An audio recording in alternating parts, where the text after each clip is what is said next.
to scan in on our attendance form? Is there anyone who still needs the attendance form before it goes away? Okay, so one more minute. I never go into an engineering class and pretend I know that this is great. When they come in my class, like, oh yeah, man, constitutional law, I could do that. That's so easy. It's like, try to take a test. Let's see how you do that, right?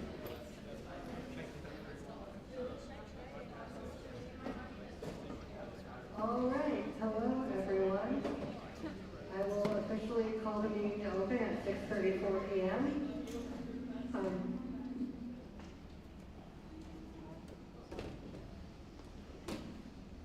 Okay, call to open 6:34 p.m.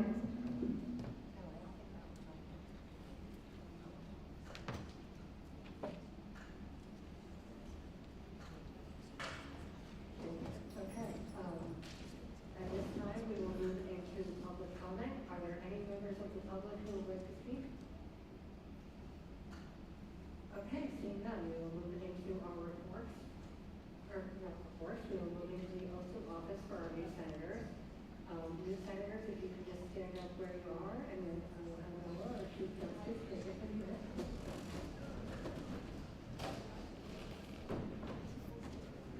Hi everyone. Just repeat after me, please. So I state your name. Do solemnly promise to faithfully represent and advocate for the students who have elected me and uphold the Constitution, bylaws, and rules of the undergraduate student government at the University of Connecticut Stores. Thank you.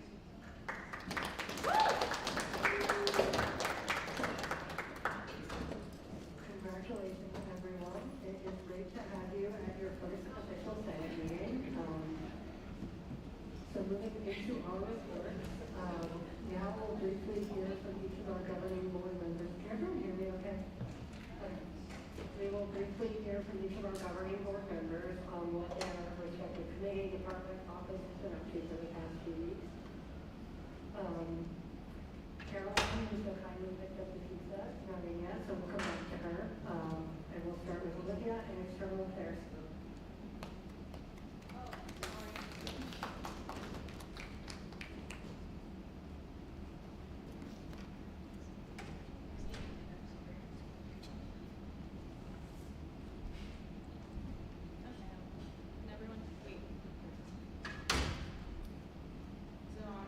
Okay.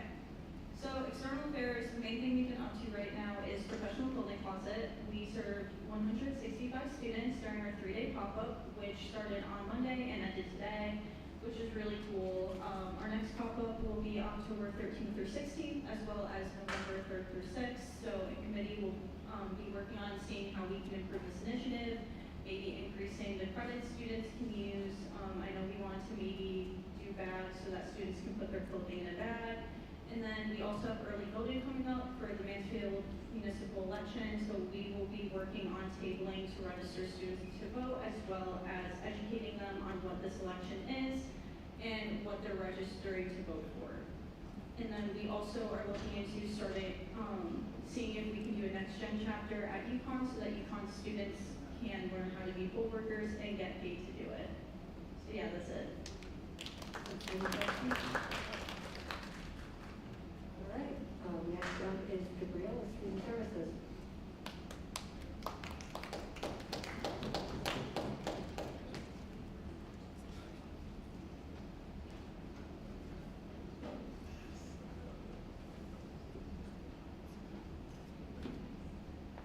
Hey everyone. Hello. I'm Gabrielle Smith. So I've been up to a lot also starting out the semester, meeting up with a lot of the administrators from different departments, like dean of students and student health and wellness, and kind of just discussing where we left things off end of last year as well as what we're setting up this year. Working with my deputy, we're going to start doing like some USG like cooking classes to combat food insecurity regarding like a high number of on-campus students, as well as working with student life and enrollment to get the free menstrual product dispensers installed in all the bathrooms. Currently working with student health and wellness, we're going to start doing free distribution of Narcan and drug overdoses on campus as well. Those are kind of like the main big meetings that come along as well. It's like welcoming the new senators committee and kind of getting their ideas on what we want to get up to. So I'll keep it brief and yeah, awesome. Happy birthday again, Smith. Nice crown. Any questions for Jabril? All right. Next up is our Chief Justice, Ella.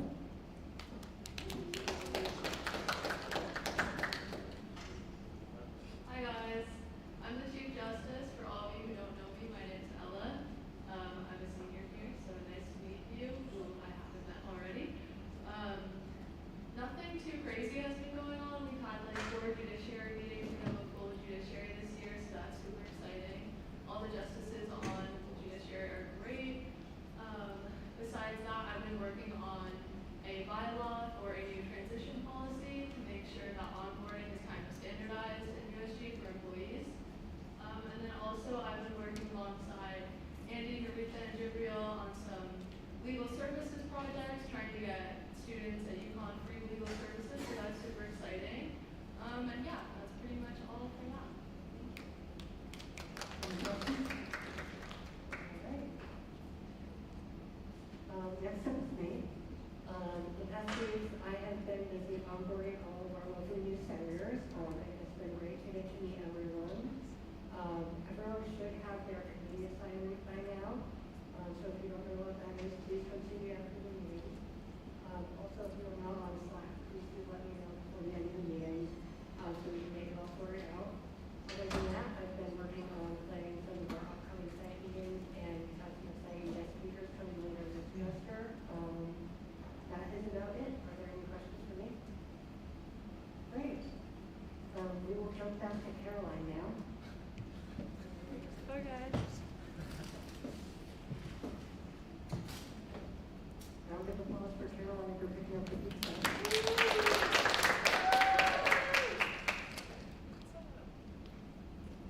Hi everyone. Hi. Sorry I'm late. I was picking up the pizza you guys are eating, so that got here on time, which is plus for me. But academic affairs. I'm Caroline, by the way. I'm the director of academic affairs. We've been pretty busy this week. We've been focusing on sensory room efforts. We're collaborating with the UConn Library and the Dean of Students. So 2 really great groups of people for a really great cause, and we're making a lot of progress there, which is really great. We've been working on talking to dining, to extend dining hall hours for final exam season, and increasing accessibility there.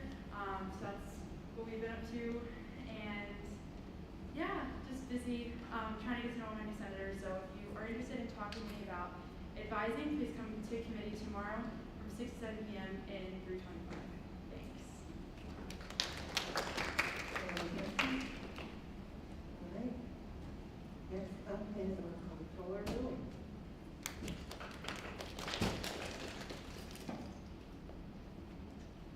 Alright, hi everyone. I'm going to try to keep this as brief as possible. Good evening to all the new senators and all the returning senators. My name is Billy. I'm USG's comptroller and chief financial officer. Keeping this brief, some updates from my office. We've reached our 1,000th funding request in the Tier 2 funding system, which is really exciting. We passed over $300,000 in Tier 2 funding. We currently don't have any outstanding PRs on the internal side of things, which is really great. We're looking forward to finalizing some purchases related to the fall retreat, which is on October 18th. Otherwise, I've been spending time finalizing the budget that we are presenting to all of you tonight, which is really exciting. And then in future Senate meetings, I'm looking forward to providing some updates regarding the Student Activity Service Fee Advisory Committee, which is SASBAC, which has to do with budget and overall fiscal transparency across the various budgets and departments that benefit from student activity fees in your undergraduate fee bill. Yeah, so if you have any questions about that, feel free to reach out to me. Looking forward to working with all of you. Are there any questions?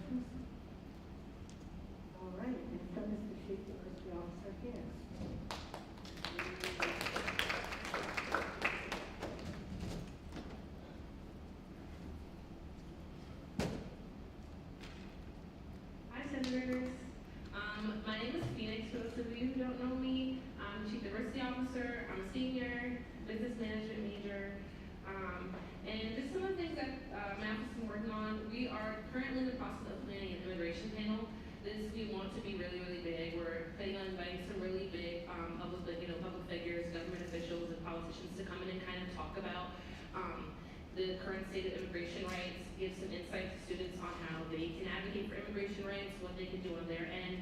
It's going to be an educational opportunity, but also a networking opportunity we want it to be as well. So currently working with my amazing DEIA coordinator, Josie, on that project and comptroller ability to kind of figure out how we want to frame it and some logistics on that. So that's in the workshop process. We're also planning an equitable leadership panel with the cultural center directors and community standards. This is going to be an internal thing for USG senators, gov board, all of USG leadership to kind of come in and talk to administration about how we can create an equitable leadership environment, how we can practice equitable leadership. Also touching on bias training as well. But I wanted this to be kind of led by professionals who have a lot more experience than we do. And I think this will be a great opportunity. It's going to be panel discussion, so with guided Q&A and then with open Q&A. And Fonnie has also agreed to be a part of that, so we're looking forward to that. And there should be a date on that in a week or two. Still working with them on their schedules. We're also planning a cultural pop-up market. We did this last semester. Basically, we collaborated with a bunch of student organizations to purchase food from cultural markets in the area and disperse them to students for free. Last year we did it with a couple of organizations under PERLAC, and this year we're trying to expand to other cultural centers and even student organizations that don't necessarily operate or identify under cultural centers. So we're excited for that. Currently in the process of reaching out for that now. We also are planning on bringing back the dental hygiene clinic that we did last semester, free dental services for students. We got a lot of positive feedback on that, so that's in the works as well. That'll probably be in the spring semester, but if we can do one fall and spring, that'd be great. So we'll look out for that. The C-Store launch is going to be done with the African American Cultural Center. This isn't anything new per se, but last semester, the Dean of Students Office, African American Cultural Center, and USG were able to secure natural hair products in the corner store in Student Union, so right downstairs. And this will be just a tabling session with USG and the ACC and Dean of Students Office. So let students know that these resources are available. We just want to make sure that the resources we thought to have are being used by students and make sure the students know that they're there. So we're doing that October 15th from 3 to 5. And if you're interested and you want to stop by and learn a little bit more about USG, learn a bit more about the African American Cultural Center or Dean of Students, definitely stop by and get some information on that. Also, another project that my other DEIA coordinator is working on, Danny, is solid accessibility training requirement. Currently, solid does not require student organizations to do an accessibility training in order to be active. We want to kind of incorporate this a lot. Pretty much everything else is covered, and we think it's important that student organizations know how to, maintain accessibility, post accessible flyers, make sure that all of their events and meetings are 100% accessible. So this is a project we're working on. We'll be meeting with CSC and with students and a couple of other campus administration departments to kind of discuss plan of action for getting this done. If anyone is interested in that, feel free to reach out. And then lastly, we had our event with Dr. Miguel Cardona last week. That went really, really well. A lot of positive feedback from that. And yeah, we're hoping to do something cool like that again next year. So yeah, that's it for me. Questions? All right, we'll move it into our Vice President, Teresa.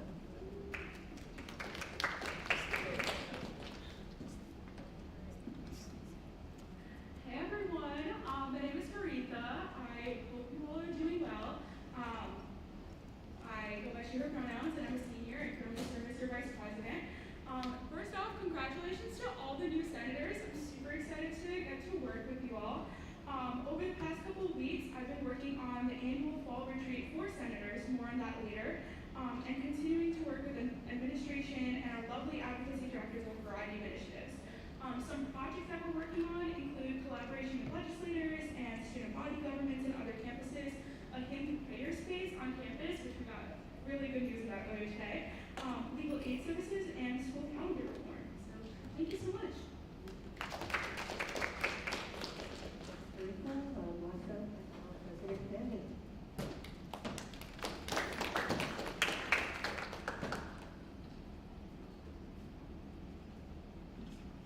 Hey everyone, my name is Andy.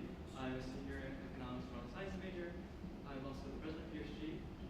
I'm so excited to, be working with all of you guys, and I'm so excited for the incoming class coming in. I started off as a senator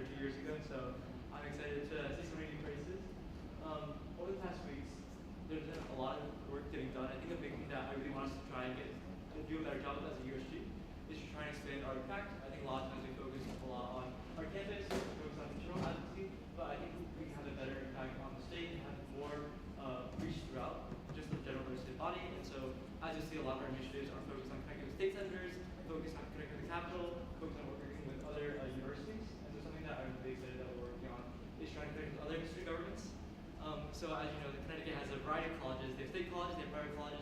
And so something that we're trying to do is work with the other colleges to kind of form some sort of Connecticut Student Association that brings together all these student governments to work together to advocate for a lot of these policies that we're facing. Because UConn's facing a lot of budget crises, a lot of affordability crises, but these issues aren't something that's going to be solved through just one university or one college. So I'm hoping that we're going to be able to unite a lot of these state governments and work together to have some sort of broader long-term change. Something else that I also want to emphasize is over the next few weeks, or whenever I get time to do it, I'm going to be sending out invites to the new senators and just setting up the meeting times you guys want to kind of set the time to chat, and we can get through some more introductions, and also so that I can get a better understanding of who you are, what you kind of want to do. Because all of you are here because you ran an idea that you want to change the university, you have some sort of change that you want to implement, and sitting in this president role is something that I can do that you guys can't do.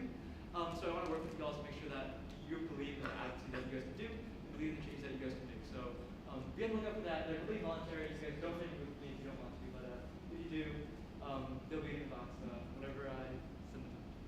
Awesome.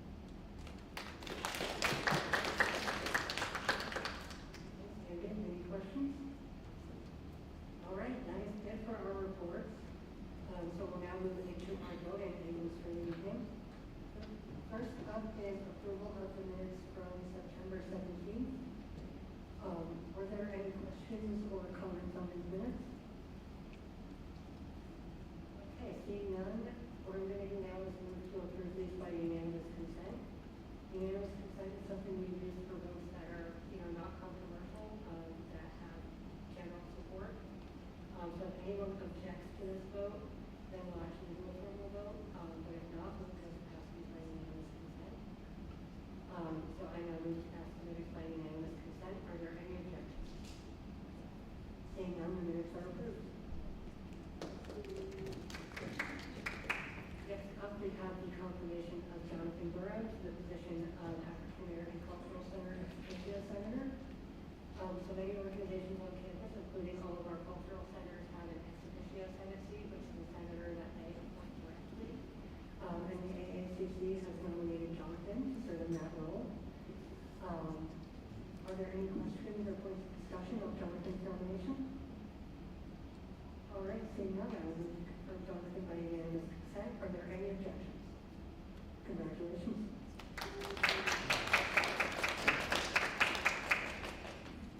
Next up, we have the confirmation of Tanya to the Asian American Cultural Center ex officio seat. Tanya's been a CLIS senator with us for a few semesters now, and ASAC has asked her to move into this role, and she's accepted. Are there any questions or points of discussion on this nomination? Seeing none, I will move to confirm Tanya by unanimous consent. Are there any objections? Congratulations. Voting items E through L are confirmations of committee representatives to the University Senate. For anyone who does not know, the University Senate is a body made up of mostly faculty, which sets a lot of the academic standards and bylaws of the university. As in for graduate student government, we have a few positions that our president can nominate people to fill within the University Senate. So these are specifically Laura Wagner to the Courses and Curricula Committee, Nina Lamash to the Enrollment Committee, Tanya Sinha to the Faculty Standards Committee,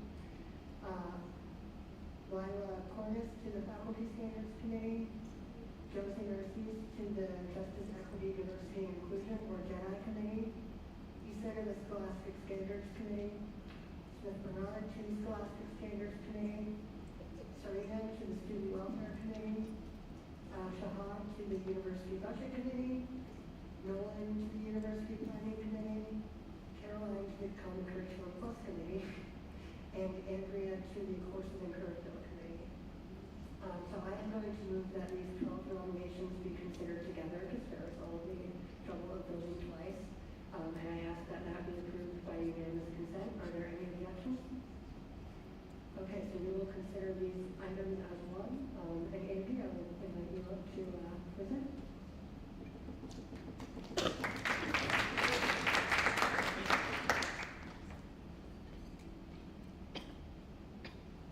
So basically, just to give some context, essentially how we have our undergrad undergraduate senate, there's also a faculty senate and a university senate, and so they have basically the same thing, but it's just with the people that work here.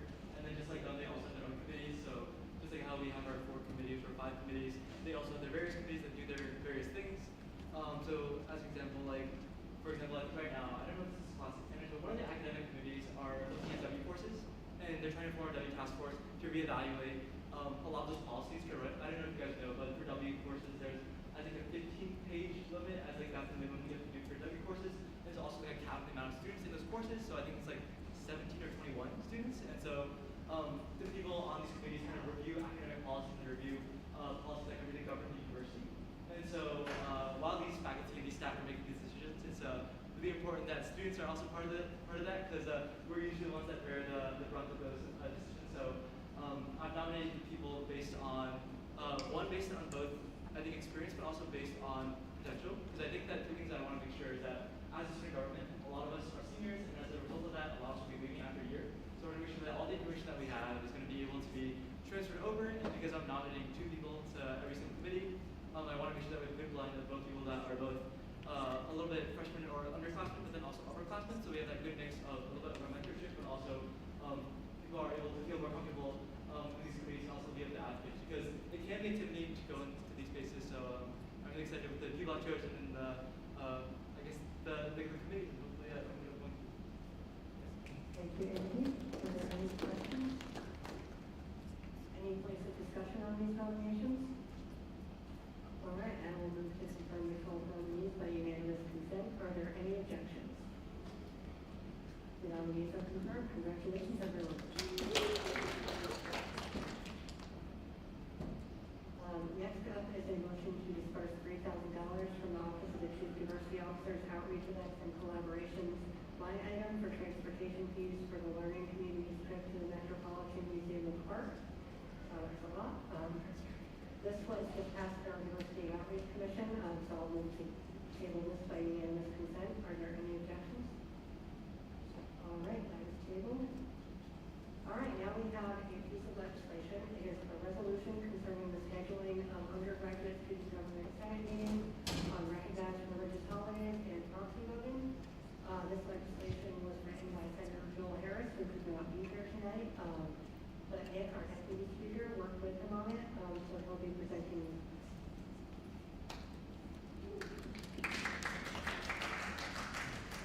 Good evening, everyone. Is on? Good evening, everyone. So, for those who might not know, today is one of the high holidays in the Jewish calendar. So Joel wanted to make sure that the speaker will be able to, keep in mind of all religious holidays on campus and try to make sure that USG scheduling does not conflict with them, because many of our Jewish senators could not make it today because they wanted to observe a holiday. Another thing we want to do is make sure that there's proxy voting within the USG.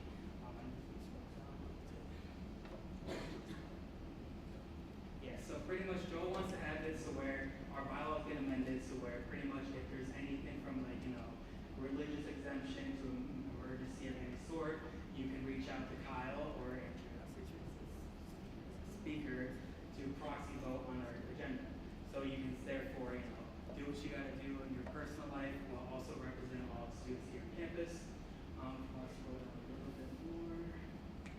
And pretty much the final clause right there in the bylaws is pretty much ensuring that the speaker will keep in mind about, trying not to schedule Senate meetings within reason, of course, logistically, like, for example, a lot of times we have to book ahead of time, so we can't really, factor in a lot of the religious holidays, but just kind of make sure that in case anything was to happen, we'll be prepared for it. Does anyone have any questions about this at all by any chance? Toby? Yeah, if you could scroll up to the other blue text for a second, I was reading it. Part A to that is talking about emergencies as well that are listed, like medical emergencies and family emergencies. That's not something that can be submitted within 24-hour notice. That kind of contradicts itself. Is there something we could add that maybe specifies that's for like planned absences, because the whole point of emergencies that you have to plan for it. Would you like to make a motion for that? Motion to approve. Okay, could you say what the amendment is for the record, please? Can I suggest? Yeah. Okay. So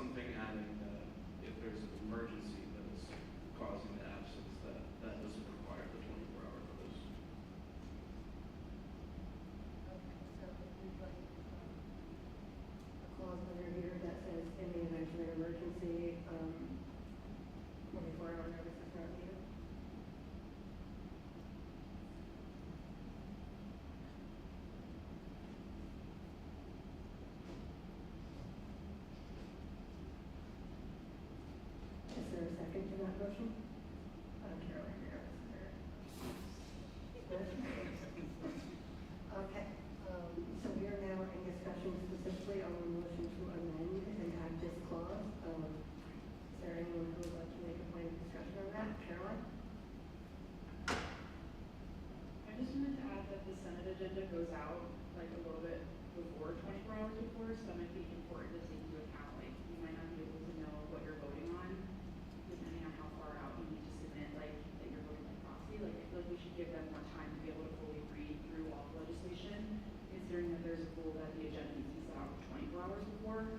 So if we also have to submit our votes 24 hours before, there might not give you enough time to fully read through and make a sound judgment. So just to be clear, voting by proxy is not casting votes in advance. It is authorizing someone else to vote on your behalf.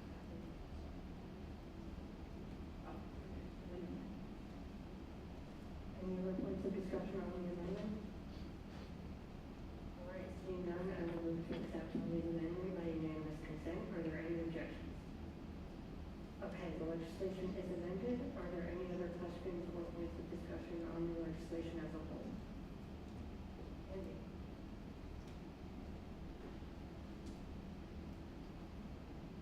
Well, I'm curious if any senators has any ideas or has any feelings about proxy voting, because I think it could be getting into Yiddish territory if we as like elected people are delegating a vote to someone that potentially we don't know if they have the same view, we don't know if they have the same opinion.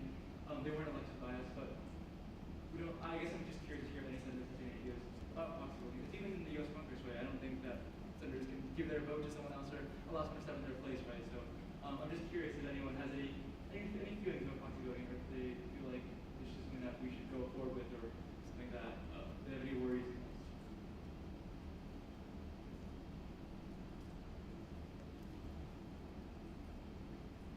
Angela?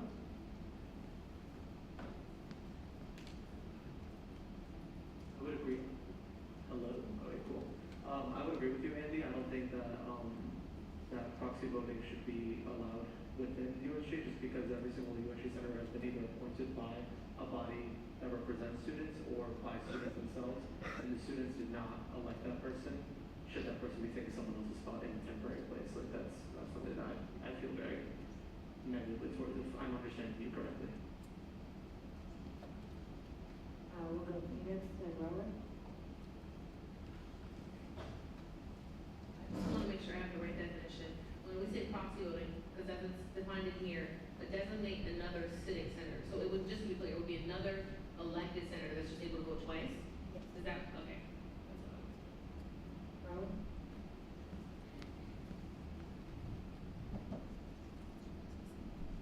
So yes, I believe that the definition was that it wouldn't be unelected members, it would be other sitting senators submitting votes in the absence of their colleagues, and usually that would be you would expect that to be among a cohort that has a shared opinion that already has agreed to vote the same on a certain issue. So I do not see any concern with the institution of proxy voting. I believe that will be a good move for USG. I believe that will enable more equal representation, and will ensure that everyone has their voices heard when not everyone is able to be present. And I'm happy to be here today when I know many of my fellow colleagues that are observing young people and are not able to be here. And I have come here to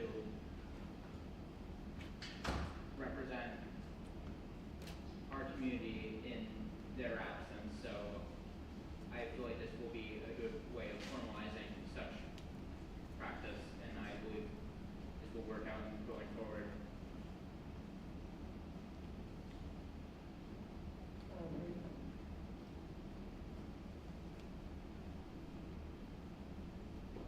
I have a question. So, can multiple senators designate the same person as a proxy? There is nothing in here for the video. Okay. Can multiple senators? Oh. There's nothing in the bylaw that would grant it that, no. So yes. Yes,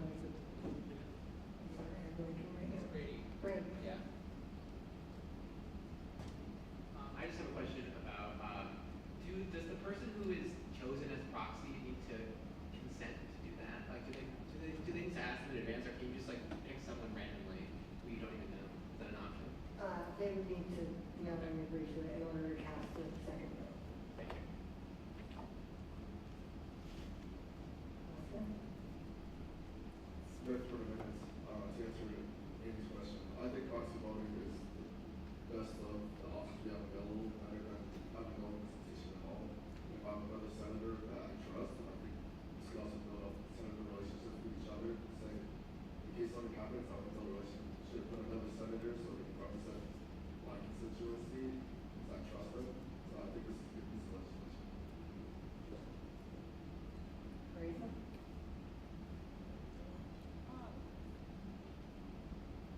Sorry, this is a really, a more detailed question, but, when you designate someone, do they need to consent prior to the 24 hours, or is it after? Like, when they send you a written notification, is it signed by both people? Like, how are we making sure that it is official?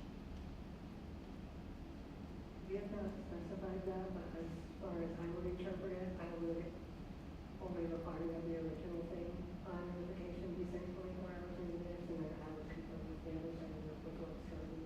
Gotcha. Thank you. Any other questions or points of discussion? Angela?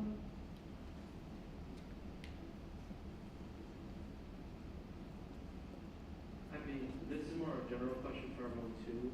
Like, the fact that someone, since this particular portion of it is so vague, and someone could just appoint like a single person have like, let's say 4 votes if 4 people absent, would that not cause more issues, like in terms of presence? Like, when a sentence is recorded, like Aretha was saying, like, there are certain members present and then there's more votes than those members that are present. So is that not inherently conflicting with each other? That's just kind of, I'm just a little bit concerned when it comes to that voting structure, and given the fact that this is very vague, I feel like it should be more detailed in how you go through with that. I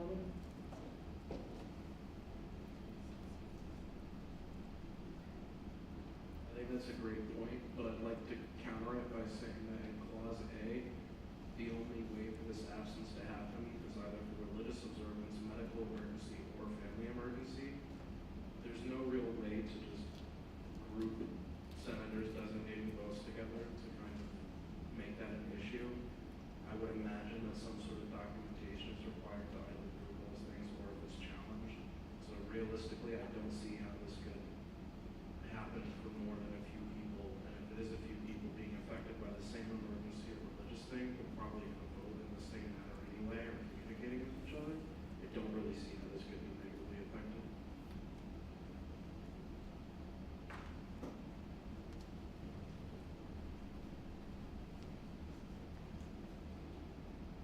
I mean, even, I agree with you, Tommy.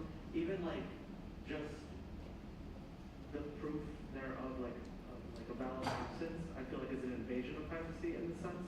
So like, again, I'm just like a little concerned about how you would go about saying like, oh, I have a family emergency, how do you prove that? Like, how can you designate a vote? I just feel like it's very vague. That's just my concern. Like, I'm not saying like, this is inherently wrong, but it's just in general, like, I feel like it's very vague. We'll go to Andrea and then Tommy. So I would say in terms of attendance, for like when a senator tells me, oh, I can't show up today, most people just say like, oh, I have like a religious holiday, like that's the reason I can't attend. Or like just, I have like a family emergency, or just an emergency, I can't make it to Senate. We don't really like ask like, oh, can you like show proof that like, you know, family emergency or anything like that, just because of privacy reasons. So it wouldn't really, I would think, be verifiable to like ask for proof that it was a family emergency or anything like that.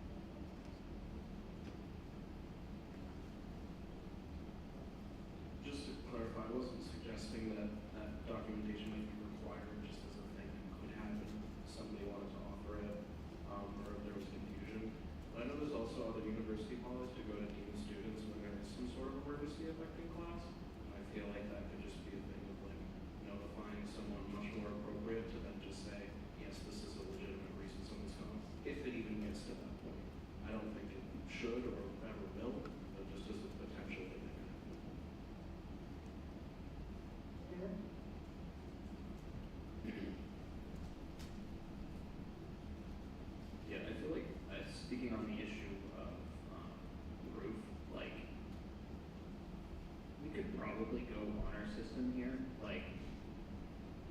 it's, because we have access to calendars, we know if there is a religious holiday or not. And as far as family emergency, like, I don't know, I would hope nobody would lie about that. It's pretty messed up. You know, if it becomes a recurring thing, like, maybe we could look at that, but I don't think that's something we would need to put the law or into that.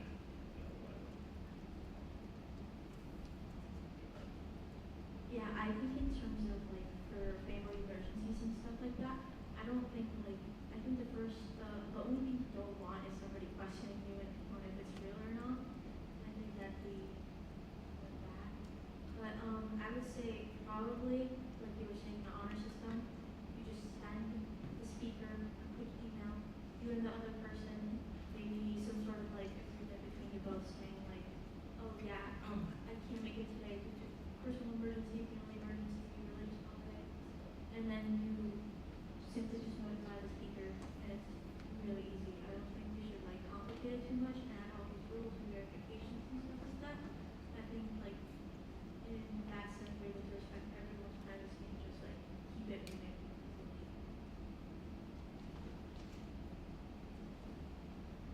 Yes, Gabby.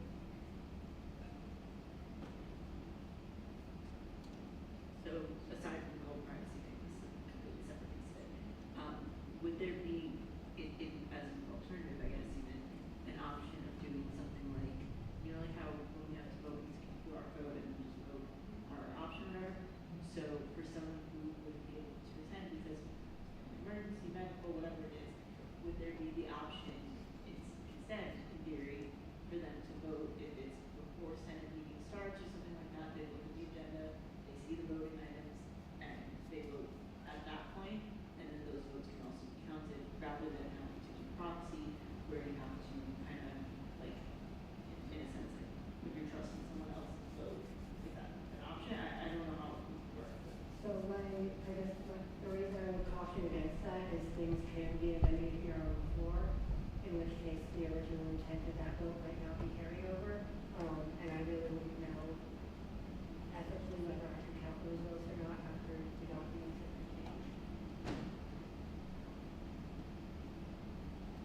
Angela?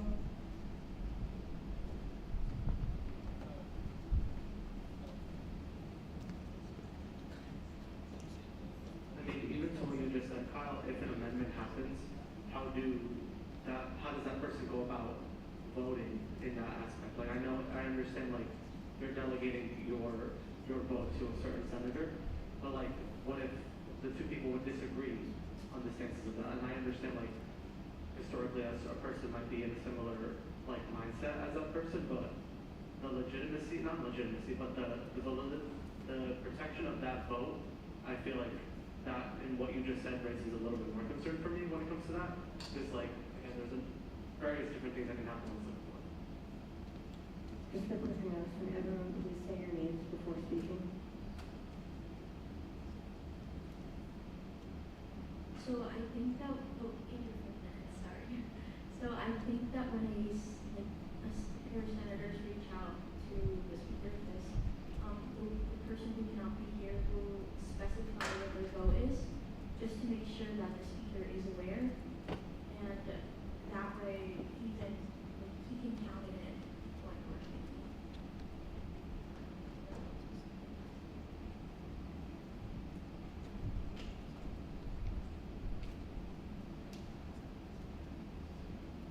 Are there any other points of discussion? Good for the minutes. I guess this is just a clarifying point for everyone. It says that the senator may designate a sitting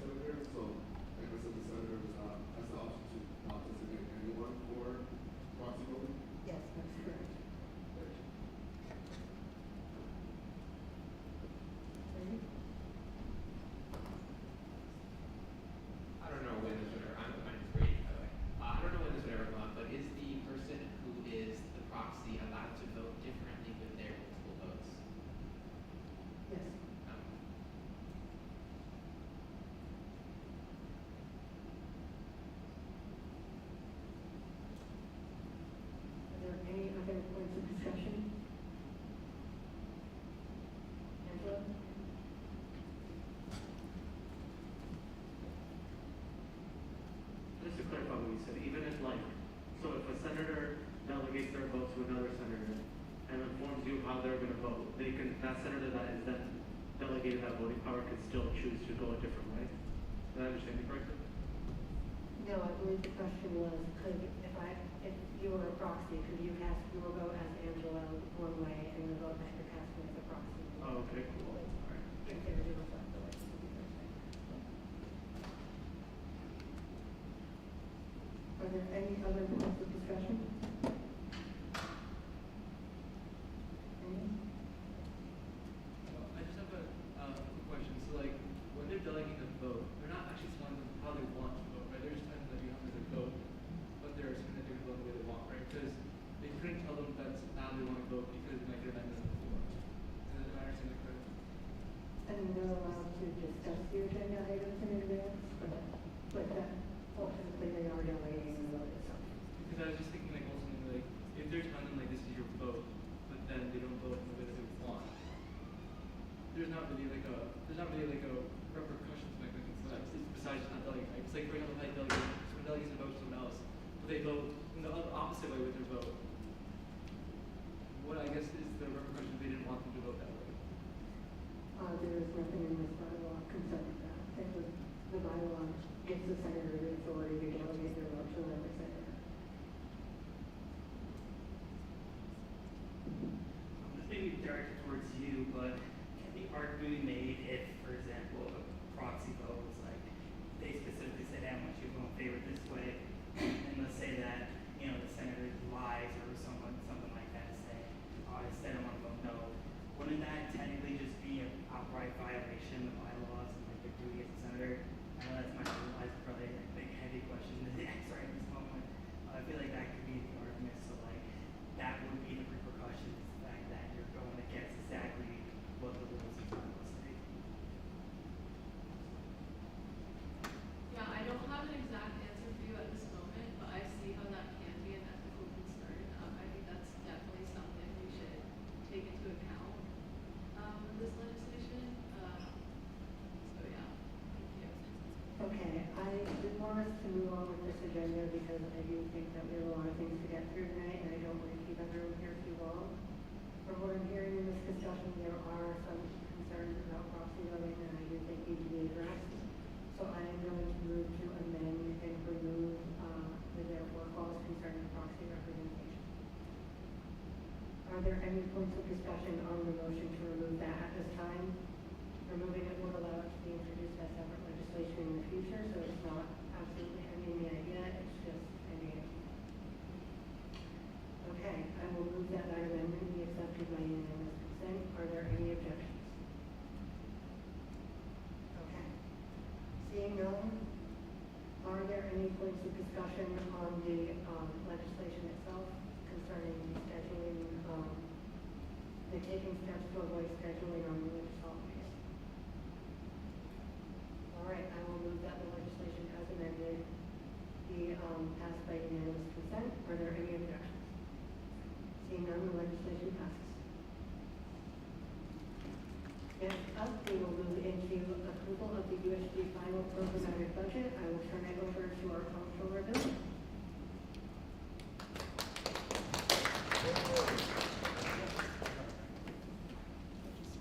Is this good? Great. Okay. Hi, everybody. Like I said before, my name is Billy. I am the comptroller for USG. I'm going to try to keep this brief. It's a quick presentation of our budget, our programmatic budget. I will invite those that would like to come and present their office's budgets up to speak on that when the time comes, but I'm going to go ahead and get started.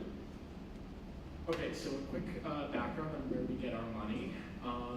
Our budget is comprised of $19,590 fee units, which is about $1.75 million. In addition to that number, we then calculate what the rollover is from the previous fiscal year's budget. In this case, that was $425,408. Our original estimation of that number was $366,719, which was what was in the preliminary budget that was passed in April of last year. So So a little bit of a boost for FY26 in this budget in particular. And our total anticipated cash for this budget is $2,180,408. And that, again, like I said, is about $75,000 more total anticipated cash than we had predicted in April. So yeah, you'll see that reflected in the budget as we move through the different line items. And then just a bit of clarification, tonight you'll be voting on the programmatic budget as well as the operating budget.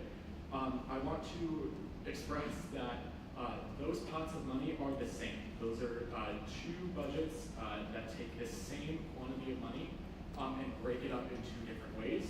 So our programmatic budget has to do with breaking up that money by our programs and our services that we provide in USG. And then the operating budget breaks up that money by expense code. And if you open the programmatic budget in the agenda, I've linked each programmatic line item to the expense code that it would be in the operating budget. So I encourage you guys to look onto that if you would like. All right, so starting with the Office of the President, Anthony and Haritha, would you like to come up? Or all right, great. Okay, Office of the President. Their total allocation is $13,500, which is the same as what it was in the preliminary budget. So far, they've dispersed $2,750 of that budget. That budget includes membership, events, giveaways, and other cabinet meetings. That's the same. Committee meeting food. That's for our different advocacy directors and the meetings that you all attend as senators. They've already dispersed that money. Graduation stalls and rain courts for our graduating seniors. And then office supplies, renovations, equipment upgrades, and decorations. So far, we've dispersed some of that money for facilities upgrades as well as supplies and whatnot for the office itself. Any questions? Okay, great. Moving on. This is my office. The total is $812,400. That's what it was in the preliminary budget. So far, we've dispersed most of that money.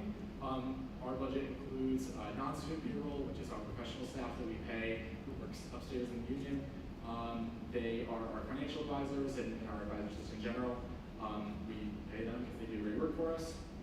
We have our student payroll, which includes all the paid staff at USG, paid student staff.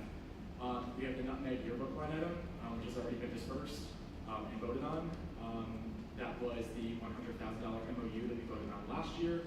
That happened to come out of our budget this year, which allowed us to purchase X number of yearbooks to give to seniors for free and get the nutmeg yearbook organization back on track fiscally. I'll entertain any questions about that if there are any. We also have the community outreach MOU, which is $40,000. That's how USG contributes to the alternative breaks program.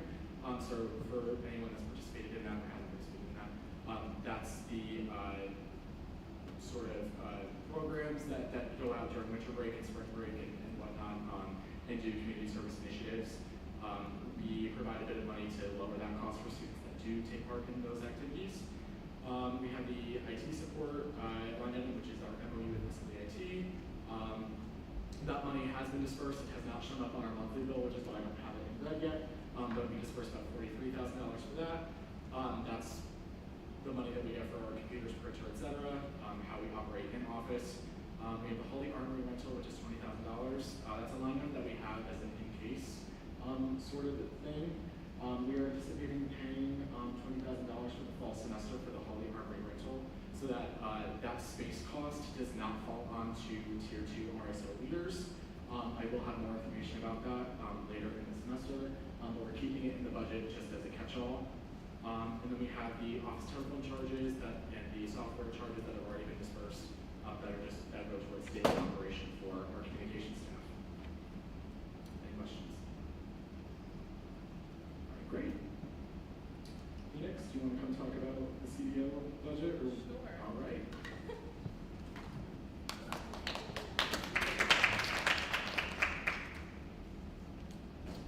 Hey everyone.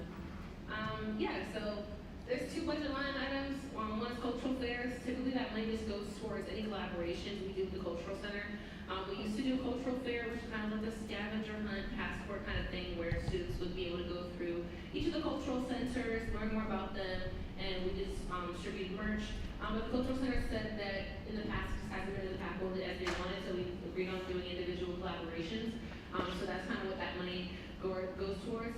And then outreach events, that goes towards like impact, things that we're doing directly. So last semester we had Gabby Douglas come in.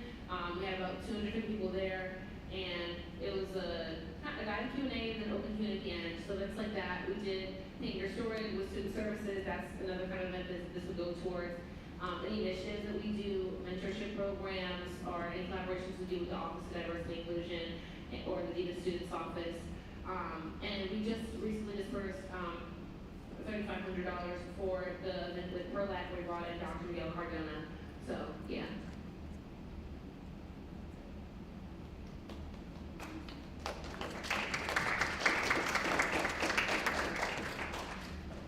All right, great. Any questions about that? All good? Cool? Great. Okay. Office of Speaker, Kyle, do you want to? Yeah, so our budget is pretty straightforward. 4750 is for space reservations. We do not pay for the rooms that we use for caucus, but the ballroom, which we use traditionally, or this room, or the theater, any room that we use for Senate, we do pay. So that came up to $25.50 for the year. We have a $2,000 line item for meeting food, which is how we pay for the Big One Pizza, because you are all volunteers and you meet for an indefinite time at your time. We have $750 as a senator outreach events line item, and that is for anything involving interaction with the general student body. So in the past, we've done tabling in town hall, and that generally pays for the reservation with the union for the space, as well as any like food or things that we give away. And the last line item is senator mentorship, which is $1,000, and that is to run a mentorship program both in the fall for all of our new senators and in the spring. We're hoping to get this up and running very soon. And the idea is that we have mentor-mentee pairs of new senators and more experienced senators, and we pay for those pairs to get like a campus lunch or something that's like a bonding experience. Are there any questions?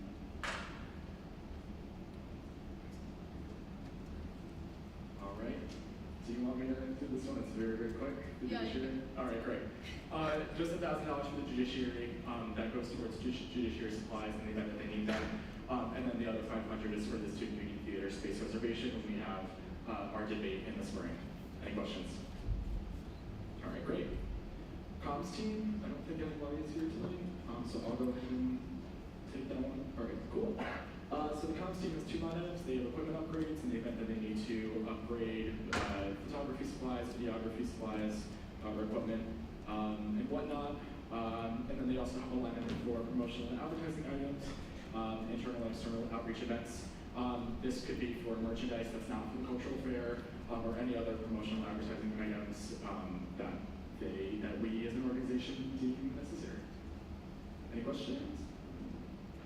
All right, great. Activators, Caroline, do you want to come on up?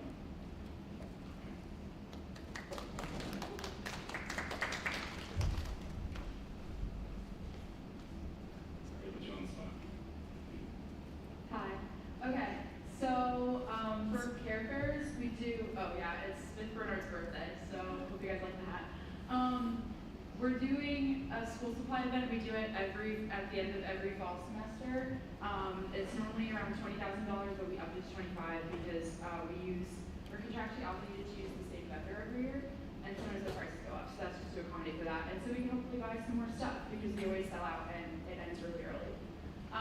Free campus printing, so that's the WEPA machines in the library. Our committee funds the use of those printers. So that is also the same every year. And then academic events and initiatives, this is new. Thank you for noting that. I want to just have some money, especially for our new senators that are coming in that might want to, spend money on a passion project, something that they want to do. We didn't really have a lot of movement that we had in our budget or money that we could spend on additional things that senators came up with. So I wanted to have the funding there in case any senators had any good ideas that we could spend some money on. And then the sensory room is also new. That'll be going towards the library sensory rooms. I don't believe they're getting any additional funding from the university to implement sensory rooms. And it deals with accessibility, and it's going to be an academic building, so it relates to academic affairs. And then the newspaper subscriptions, you can see that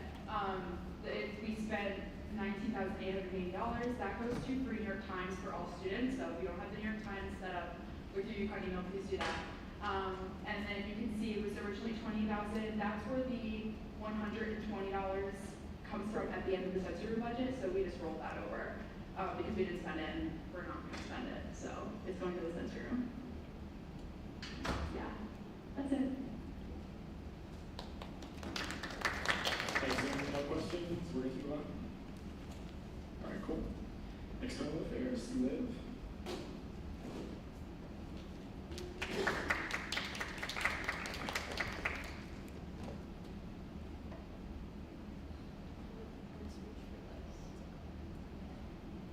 Hi everyone.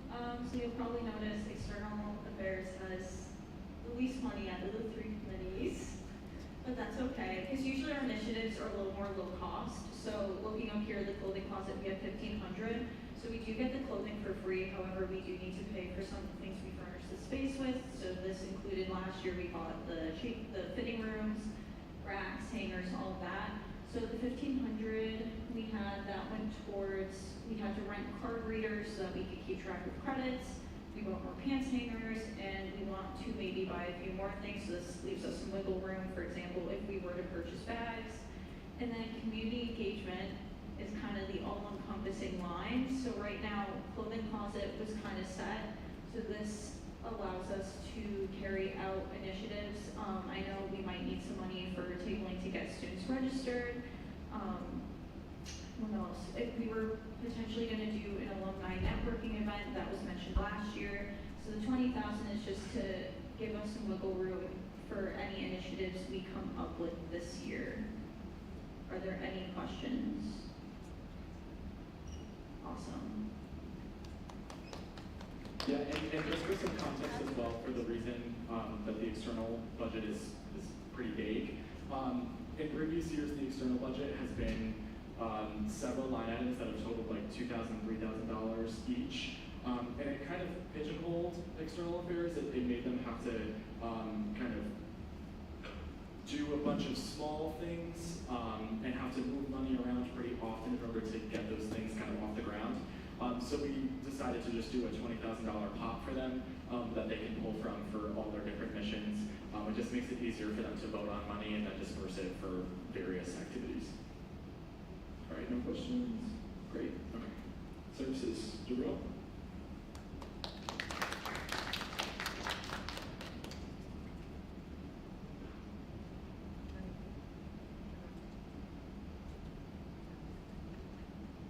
Hello everyone. So kind of just to walk everyone down each item, we'll start from the bottom.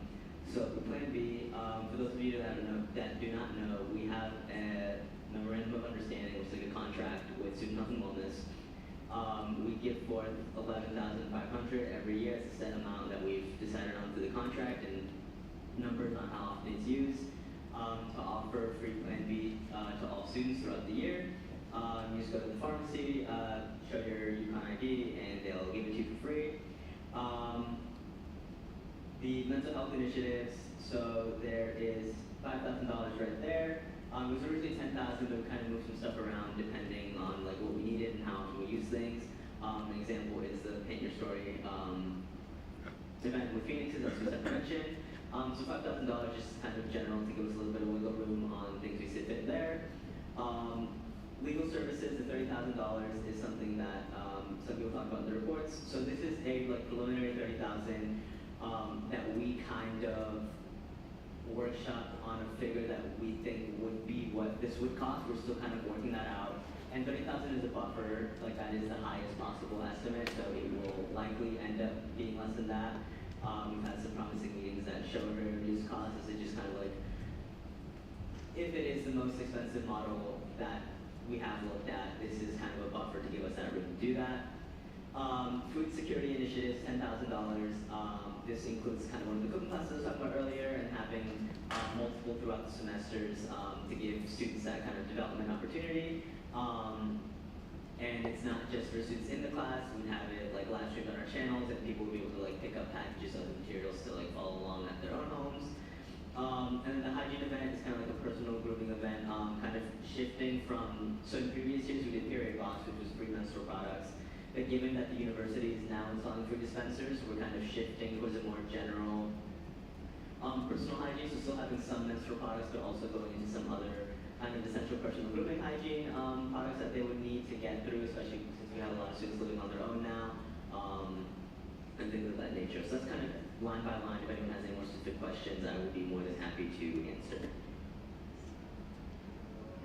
Awesome. All right, moving on. And then this is our last big office budget slide. The funding staff, for those of you that aren't familiar, USG funds Tier 2 registered student organizations via our Tier 2 funding system. We have a staff of 10 that review funding requests and whatnot. And that money goes very quickly. And that money there's a lot of money contributed to that. So there's $1 million in our budget for Tier 2 RSO funding. It was originally $900,000 in the prelim budget, but we knew that was not going to last as long as we wanted it to. So we bumped it up just a bit. So far, this number isn't accurate because it changes every day. It's now $300,000 that has been dispersed. But yeah, so if there are any questions about that, I'm happy to entertain them. But if not, I think we'll conclude. All right. Just want to go through quick and offer a chance to ask questions through the full budget. Any questions on the Office of the President?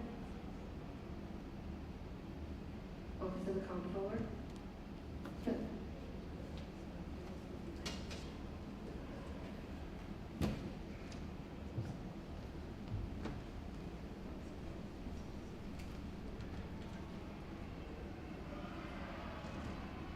Smith Bernard for the minutes. My question is about the Holly Armory rental. If you can provide any updates on communications with church organizations or with the student union on what's been going on with that.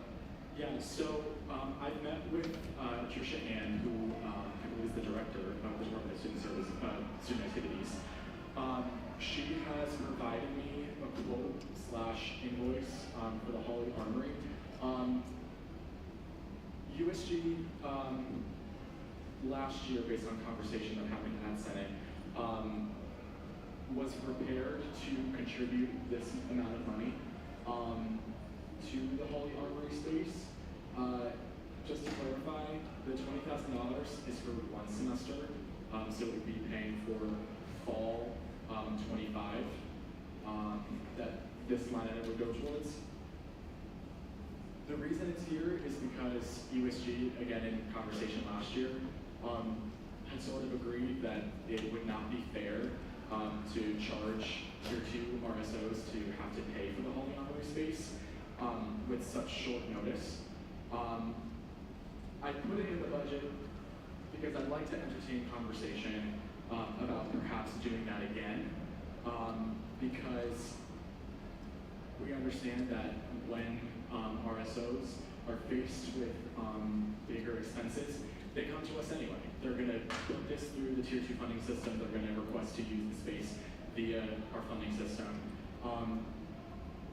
My philosophy is that it might just be easier to have an agreement with the Department of Student Activities and split this cost just for the semester and keep it free for students rather than having them submit funding requests, stress about it, and whatnot. I have a follow-up question. So when we voted on this back in March, organizations were saying that they had actually like little to no notice at all. Are they getting notice now for the student or no? So you're right. They did have little notice about it. USG voted on and paid for the Holly Armory space for the spring semester of last year because of that. This, like I said, this line item would be for fall of this year. So we've already paid for the space last spring.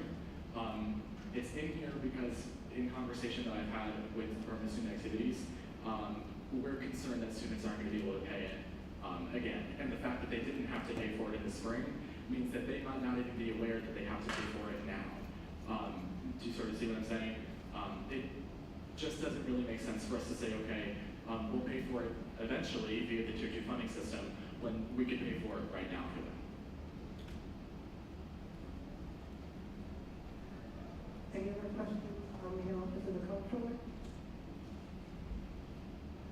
moving down, are there any questions on the Office of the Chief Diversity Officer? Any questions on Office of the Speaker? Judiciary? Communications team? Any questions on academic affairs? External affairs? Student services? Any questions on here too? All right, are there any questions or points of discussion on the budget as a whole before we move into a vote? Last call for questions and points of discussion. Okay, I am going to move to pass the FY26 programmatic budget by a hand vote. As a reminder, only senators are eligible to vote. All those in favor, please raise your hands.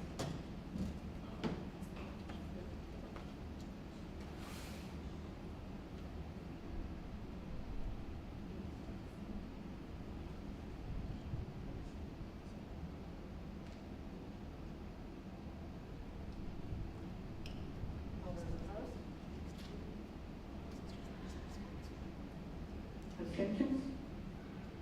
That passes 31-0 with Kyle Lowry and Kafka Smith Bernard and Andrea Perez-Meneses abstaining. Congratulations, Billy.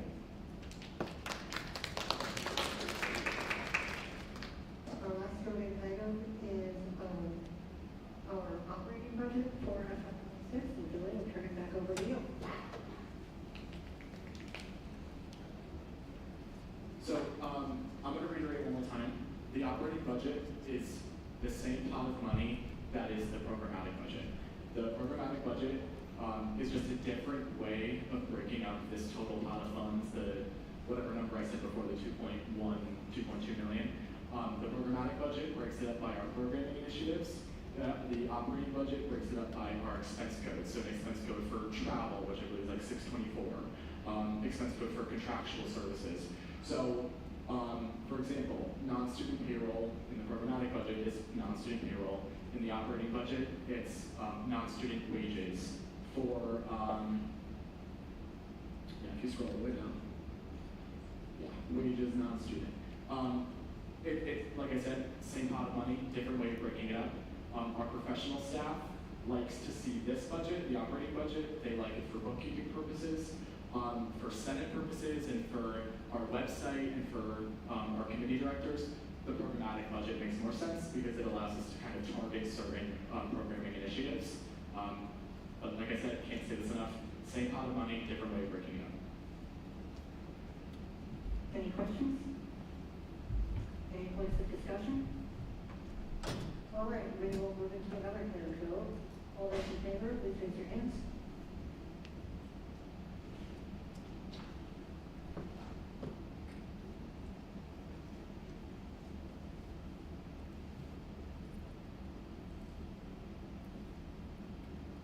All those opposed? Abstentions? Passes again, 31-0 to 4, same 4 abstaining. Okay, that is it for our voting items tonight. Congratulations, everyone. And that was definitely one of the more bureaucratic meetings.